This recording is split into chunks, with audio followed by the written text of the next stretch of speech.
Energy. पृथ्वी पर ऊर्जा का सबसे प्रमुख स्रोत सूर्य है। सूर्य से मिलने वाले प्रकाश से ही पृथ्वी को ऊर्जा प्राप्त होती है और ये ऊर्जा सूर्य से पृथ्वी को लगातार मिलती जा रही है। बिना इस ऊर्जा के पृथ्वी पर जीवन की कल्पना भी नहीं की जा सकती है। दैनिक जीवन में हम अनेक प्रकार के एनर्जी सोर्स को देखते हैं। इन एनर्जी सोर्स को पर्यावरण की अनुकूलता के आधार पर दो मुख्य वर्गों में रखा गया है। तो जो पहला ग्रुप है उसे अनवीकरणीय ऊर्जा स्रोत कहते हैं। ये ऐसे ऊर्जा स्रोत होते हैं जिनका सिर्फ एक ही बार उपभोग किया जा सकता है, यानी एक बार उपभोग करने के पश्चात ये समाप्त हो जाते हैं, इन्हें दोबारा प्रयोग में नहीं लाया जा सकता है, जैसे कोयला, कच्चा तेल, प्राकृतिक गैस और नाभिकीय ऊर्जा। दूसरे ग्रुप को नवीकरणीय ऊर्जा स्रोत कहते हैं। ये ऊर्जा स्रोत अक्षय होते हैं, इनका कभी क्षय नहीं होता है। इससे हम एनर्जी को प्राप्त करके इस स्रोत को दोबारा प्रयोग में ला सकते हैं, जैसे सोलर ऊर्जा, हाइड्रो ऊर्जा, पवन ऊर्जा, बायोगैस आदि। तो इस तरीके से पर्यावरण की दृष्टि से, अनुकूलता की दृष्टि से दो प्रकार के ग्रुप हैं एनर्जी सोर्स के, एक अनवीकरणीय ऊर्जा स्रोत और दूसरा नवीकरणीय ऊर्जा स्रोत। कार्य करने की क्षमता को ऊर्जा कहते हैं और इसे हम जूल में मापते हैं। चलिए समझते हैं इस डेफिनेशन को। यहां पर हमने एक रबर बैंड लिया, दोनों हाथों से इस रबर बैंड को जब हम खींचेंगे तो ये कुछ इस तरीके से हो जाएगा, यानी इसका शेप क्या हो जाएगा, बड़ा हो जाएगा जब हम इसे दोनों हाथों से इस तरीके से खींचते हैं। अचानक हमने एक हाथ को छोड़ दिया, एक हाथ से इसे छोड़ दिया तो क्या होगा, ये जोर की आवाज के साथ वापस आएगा और हमारे हाथ पर, जो दूसरा हाथ है जिससे पकड़ा हुआ है, उस पर चोट करेगा। तो इसका इस उदाहरण से क्या मतलब है?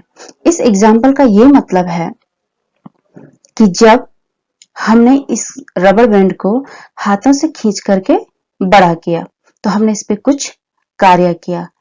जो कार्य हमने इसमें किया वो इसमें ऊर्जा के रूप में संचित हो गया। जैसे ही हमने यहां पर एक हाथ को हटाया, यानी इधर की तरफ की फोर्स लाइन को हटा दिया, तो ये ऊर्जा काम करने लगी और ऊर्जा के काम करने के कारण ही ये रबड़ हमारे हाथ पे जोर की आवाज के साथ लगता है और साथ ही हमें चोट भी करता है। तो इस प्रकार से जो एनर्जी है वो वर्क का ही एक रूप है। जब हमने रबर बैंड पे वर्क किया तो वही वर्क इस रबर बैंड में एनर्जी के रूप में संचित हो गया और जैसे ही हमने ये फोर्स हटा दिया, इधर का हाथ छोड़ दिया, तो ये रबर बैंड उस एनर्जी को रिलीज करता है, एक तो ध्वनि ऊर्जा में और दूसरा फोर्स के रूप में। तो ध्वनि ऊर्जा के रूप में हमें आवाज सुनाई दी और फोर्स के रूप में हम पे चोट लगी। तो इस तरीके से ऊर्जा जो है कार्य का ही एक रूप है। तो कार्य करने की जो क्षमता है, कितना कार्य कर सकता है कोई, वही एनर्जी कहलाती है। यानी अगर हमें एनर्जी को मापना है तो हमें कार्य को ही मापना होगा, इसीलिए इसका जो यूनिट है वो जूल है। ऊर्जा को दूसरे तरीके से समझते हैं। यहां पर ये एक बॉक्स है, इधर से एक बच्चा आया और इसने इस बॉक्स पे धक्का दिया, यानी बच्चे ने इस बॉक्स पे फोर्स अप्लाई किया जिसकी डायरेक्शन लेफ्ट टू राइट है। अभी हमने एक छोटा सा सिस्टम यहाँ पे कंसीडर किया है। इस सिस्टम के दो ऑब्जेक्ट हैं, पहला ये बच्चा और दूसरा ये बॉक्स। इस बच्चे ने इस बॉक्स पे कुछ कार्य किया, तो बच्चे ने कार्य किया और कार्य हुआ है बॉक्स पे। तो इस सिस्टम में जो दो ऑब्जेक्ट हैं, इनमें एक में ऊर्जा की हानि होगी और एक में ऊर्जा की प्राप्ति होगी। तो यहाँ पर जो ये बच्चा है, जैसे ही इसको धक्का देता है, इस पे कार्य करता है, तो इस बच्चे में ऊर्जा की हानि होती है, यानी इस ऑब्जेक्ट में ऊर्जा की हानि होती है और वो ऊर्जा ट्रांसफर हो जाती है इस दूसरे ऑब्जेक्ट में, यानी इस बक्से में। तो इस तरीके से इस दूसरे ऑब्जेक्ट में ऊर्जा की प्राप्ति होती है, यानी ये एनर्जी को गेन करता है। तो जब कभी वर्क किया जाता है तो करने वाला वस्तु जो वर्क करता है, चाहे वो मशीन है चाहे वो लिविंग थिंग है, उसमें एनर्जी लॉस होती है, जबकि जिस पर वो वर्क करता है उसमें एनर्जी गेन होती है। तो इस तरीके से ऊर्जा की एक जगह हानि होगी और दूसरी जगह इसकी प्राप्ति होगी। चलिए ऊर्जा के दूसरे रूप को समझते हैं। यहाँ पर ये दो बच्चे गेंद के साथ खड़े हैं। पहले बच्चे ने गेंद पर किक मारी और गेंद गति करते हुए दीवार से जाके टकरा गई। जैसे ही गेंद दीवार पे टकराई, हमें प्रकाश ऊर्जा के रूप में इसके चारों ओर प्रकाश दिखाई दिया और इसके साथ ही ध्वनि भी हमें यहाँ पे सुनाई दी। दूसरी कंडीशन में इस दूसरे बच्चे ने भी गेंद पे किक मारी और तेज स्पीड से जाते हुए गेंद तेजी से दीवार पे टकराई। यहाँ पर भी हमें प्रकाश ऊर्जा के रूप में प्रकाश दिखाई दिया और साथ ही ध्वनि भी सुनाई दी। तो इस एग्जाम्पल में हो क्या रहा है कि जैसे ही इस बच्चे ने पहले बच्चे ने गेंद पे किक की, यानी फोर्स अप्लाई किया, तो इसने इस पे कोई वर्क किया। इसने पहले बच्चे ने कम फोर्स अप्लाई किया, इसलिए गेंद की गति कम हो गई और ये गेंद जब दीवार पे टकराई तो जो ये प्रकाशीय ऊर्जा यहाँ पे दिखाया गया है, ये सिंबॉलिक रूप में दिखाया गया है कि जो प्रकाशीय ऊर्जा है इसकी इंटेंसिटी सेकंड वाले कंडीशन से कम है। दूसरी कंडीशन में बच्चे ने किक तेज से लगाई, यानी तेज फोर्स अप्लाई किया। इसका मतलब इसने इस पे गेंद पर तेज वर्क किया, जिससे गेंद की स्पीड के साथ साथ जब ये दीवार से टकराए तो ये जो प्रकाशीय ऊर्जा के रूप में दिखाया गया है, इसकी इंटेंसिटी पहले वाली कंडीशन से तेज है। तो इसका मतलब क्या हुआ कि जब पहले वाले बच्चे ने गेंद पर फोर्स अप्लाई किया जो कि कम था दूसरी कंडीशन से, यानी पहले वाली कंडीशन में इस बच्चे ने कम वर्क किया इस गेंद पर, जिसके कारण गेंद की स्पीड कम हुई और गति कम होने के कारण ही इस दीवार पर ये जो सिंबॉलिक रूप में दिखाया गया है इसकी इंटेंसिटी भी कम है और कम इस दीवार पर इसकी टक्कर भी।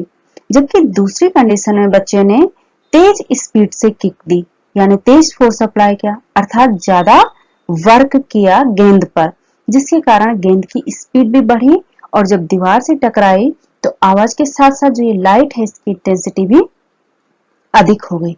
तो इसका मतलब जितना काम किया जाएगा, जितना कार्य किया जाएगा, उसका परिणाम उतना ही अलग होगा, उसी रूप में हमें प्राप्त होगा। अगर कम कार्य किया जा रहा है तो कम एनर्जी उत्पन्न हो रही है और अधिक कार्य किया जा रहा है तो अधिक एनर्जी उत्पन्न हो रही है। यहाँ पर जो ये ऊर्जा है ये इस गेंद में गति के कारण है।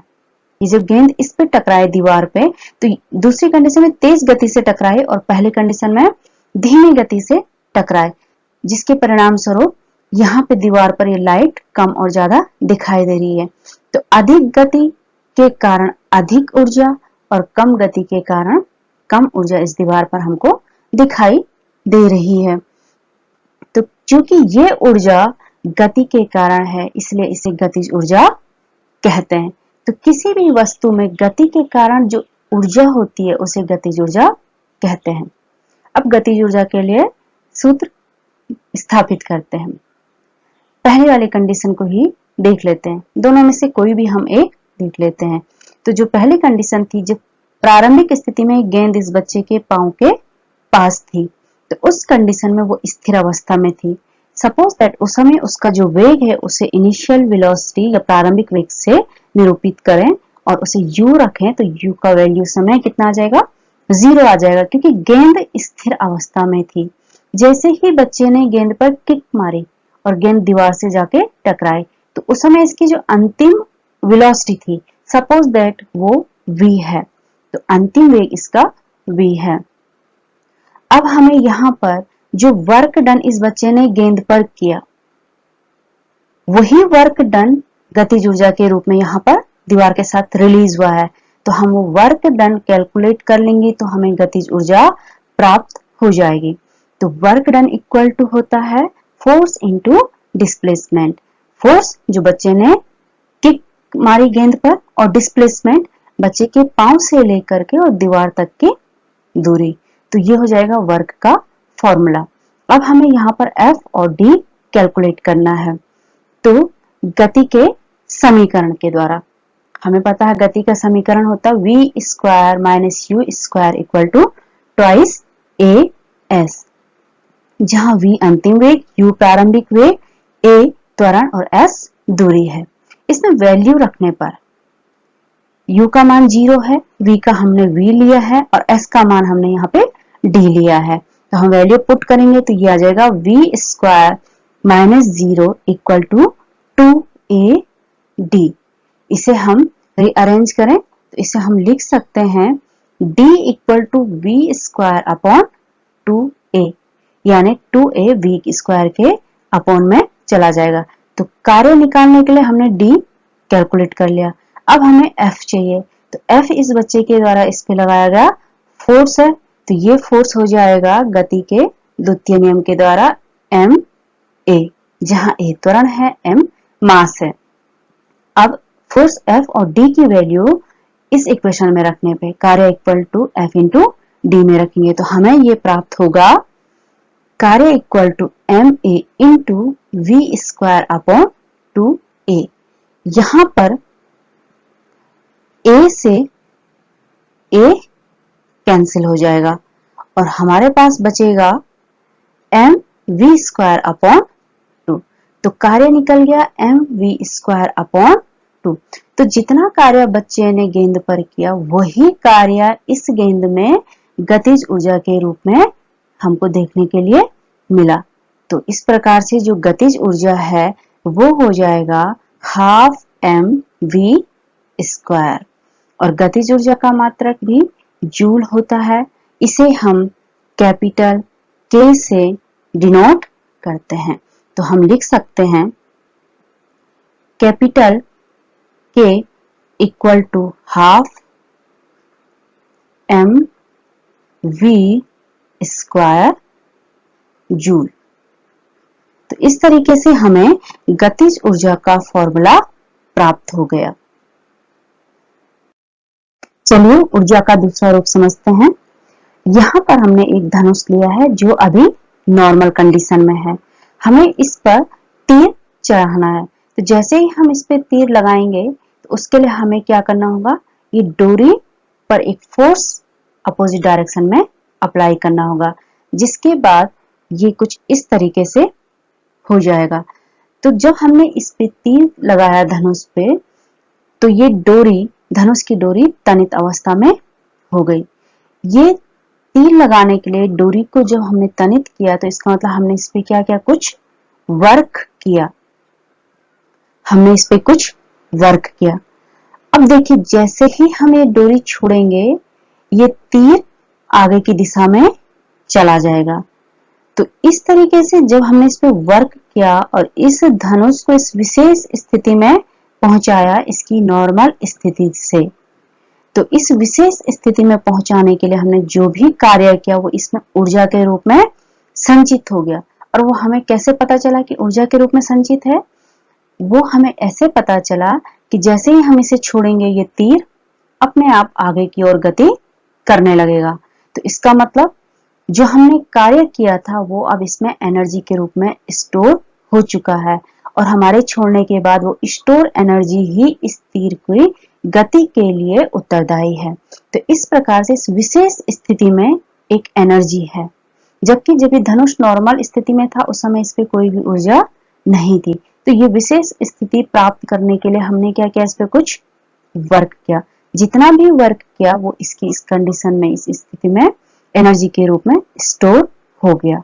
तो ऐसी ऊर्जा को हम स्थितिज ऊर्जा कहते हैं, क्योंकि ये इस वस्तु की एक पर्टिकुलर पोस्चर या स्टेज के कारण है।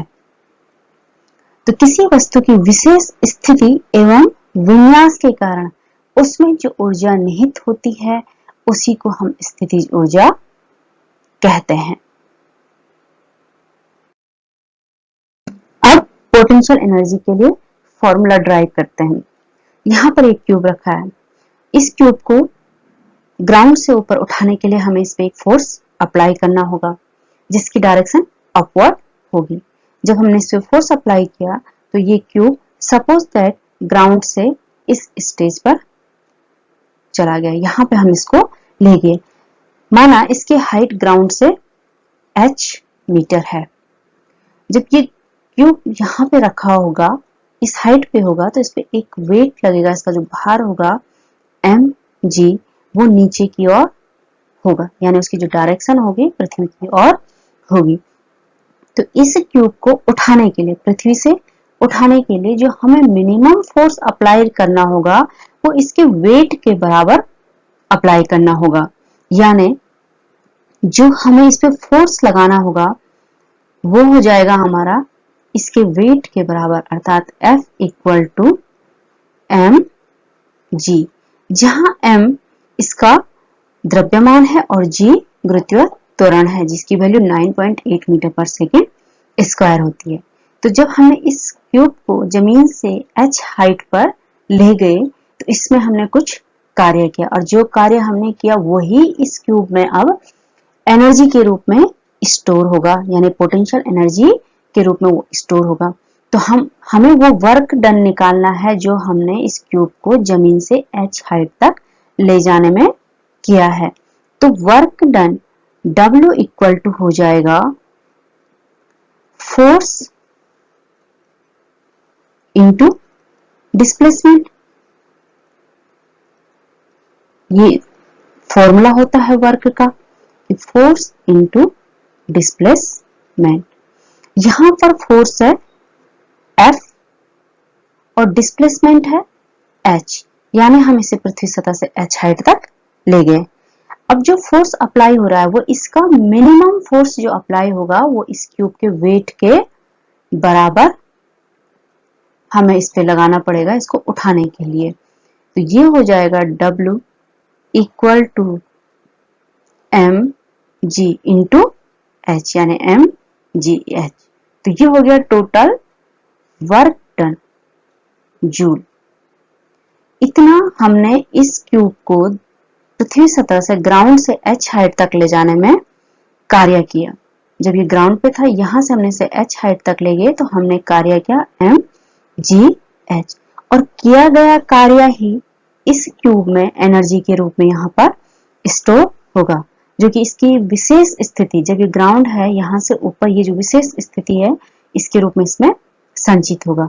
तो इस ऊर्जा को ही हम पोटेंशियल एनर्जी कहेंगे, और यही ऊर्जा इस W के बराबर होगी, यानी हम लिख सकते हैं potential energy U equal to mgh। तो ये आ गया हमारे पास पोटेंशियल एनर्जी का फॉर्मूला, जो होता है mgh। इसमें मास ऑफ द बॉडी जिस पे वर्क किया जा रहा है, g कांस्टेंट है गुरुत्वीय त्वरण, और h जो हाइट है। तो यहाँ पर देखिए जो पोटेंशियल एनर्जी है वो केवल h पर डिपेंड कर रही है, क्योंकि m किसी भी बॉडी का मास कांस्टेंट होता है, g भी कांस्टेंट होता है, यानी भार कांस्टेंट होता है। तो जो पोटेंशियल एनर्जी है वो पृथ्वी सतह से जितनी हाइट पे जाएगी उतनी ज्यादा बढ़ती जाएगी, और पृथ्वी सतह पर h इक्वल टू 0 होगा तो पोटेंशियल एनर्जी 0 होगी।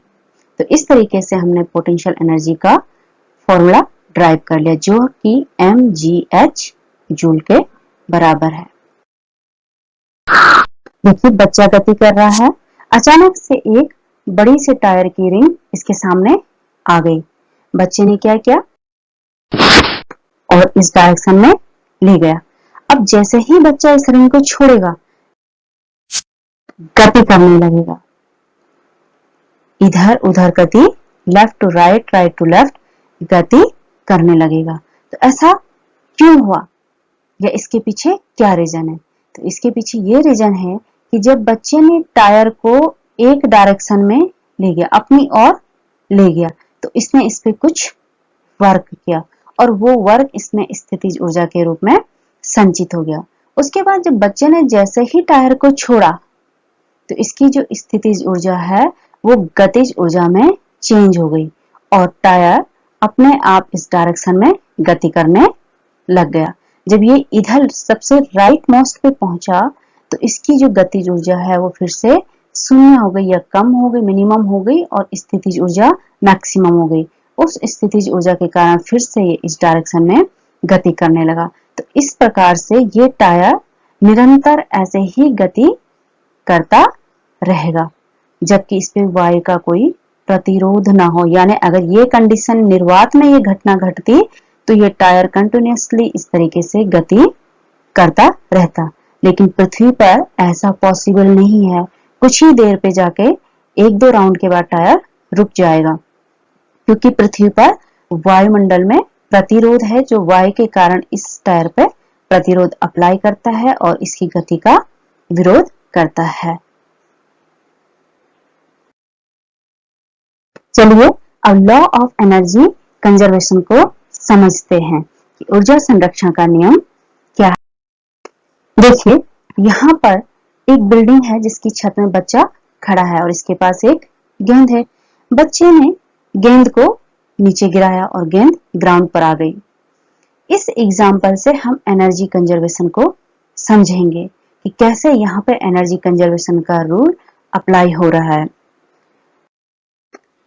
यहाँ पर जब प्रारंभिक स्थिति थी, गेंद बच्चे के पास छत पर थी, तो उस कंडीशन में अगर इस बिल्डिंग की हाइट h है तो यहाँ पर इस पॉइंट पर इसकी जो पोटेंशियल एनर्जी है वो कितनी हो जाएगी mgh और ये मैक्सिमम पोटेंशियल एनर्जी होगी। इसके विपरीत इस पॉइंट पर इसकी काइनेटिक एनर्जी 0 होगी। क्यों?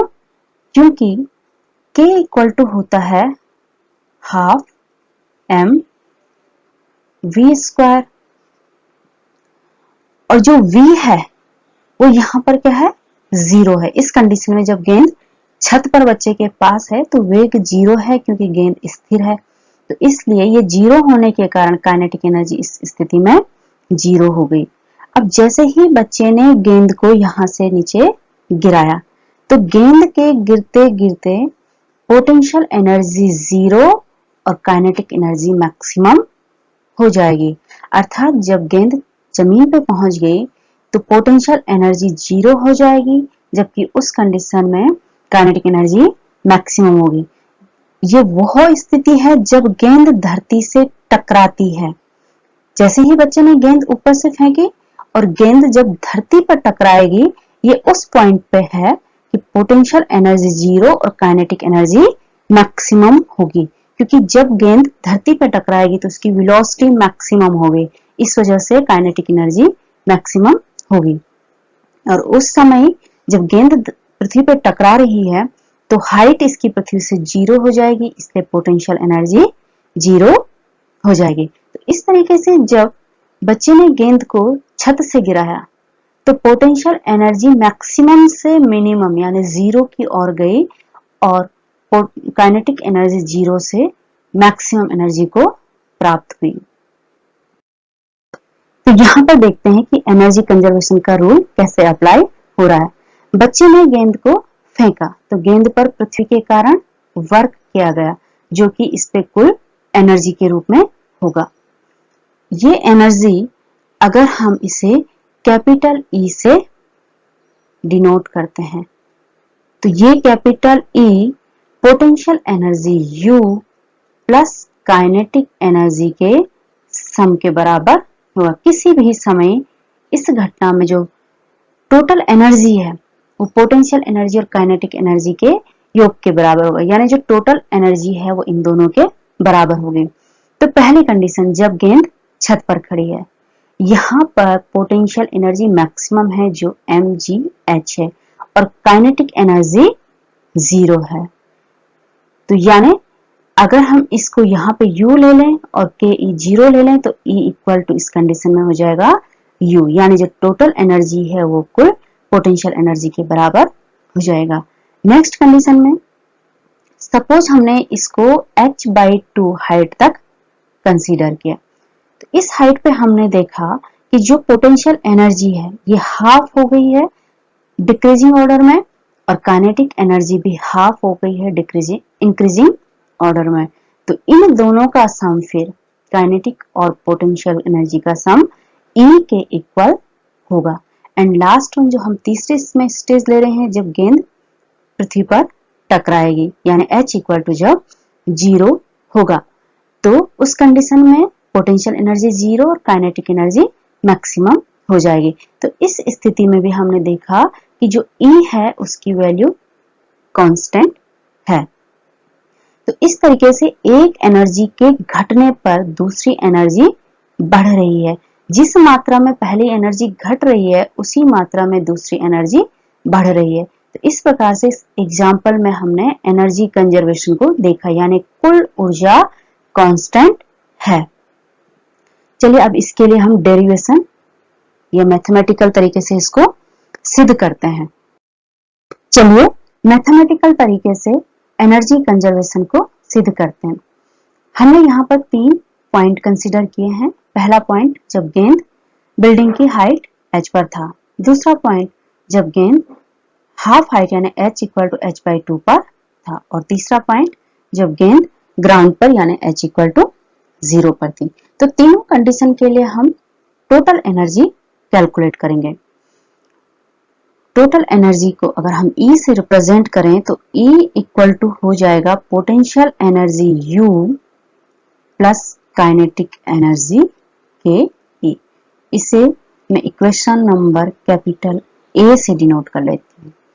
पहली कंडीशन जब गेंद छत पर है तो potential energy U equal to हो जाएगा mgh। फॉर्मूले में वैल्यू रखें, m और g कांस्टेंट है क्योंकि m गेंद का मास है और g गुरुत्वाकर्षण है, केवल चेंज हो रहा है h में। तो यहां पर जो h है उसकी वैल्यू आ जाएगी कैपिटल H।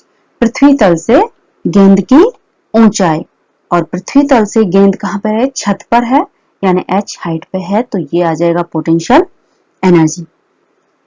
अब यहां पर हम काइनेटिक एनर्जी के E कैलकुलेट करें, इसका फॉर्मूला होता है हाफ mv²।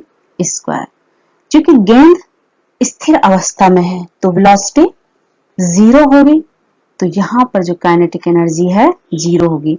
गेंद क्या है इस कंडीशन में, छत पर है और स्थिर अवस्था में है, तो यहां पर total energy E equal to हो जाएगा, वैल्यू पुट करते हैं mg capital H plus 0 and this is equal to mg capital H and this is the total energy in that stage। जब h हाइट पर था तो कुल ऊर्जा हमारे पास निकली mgh। दूसरी कंडीशन हम देखते हैं जब हाफ हाइट पर गेंद है, तो दूसरी condition potential energy U equal to हो जाएगा mgh। वैल्यू पुट करें तो ये हो जाएगा mg कैपिटल H बाय 2, क्योंकि हाइट क्या है h/2 सेकेंड स्टेज पे। अब काइनेटिक एनर्जी के E हम कैलकुलेट करें तो ये हो जाएगा हाफ mv²। अब देखिए जब गेंद मिडिल पॉइंट पर थी तो यहां पर कुछ ना कुछ वेलोसिटी जरूर होगी, हमें यहां पर ये वेलोसिटी ही कैलकुलेट करनी है। तो वेलोसिटी कैलकुलेट करने के लिए हम यहां पर गति का समीकरण अप्लाई करते हैं, v² minus u² equal to 2as।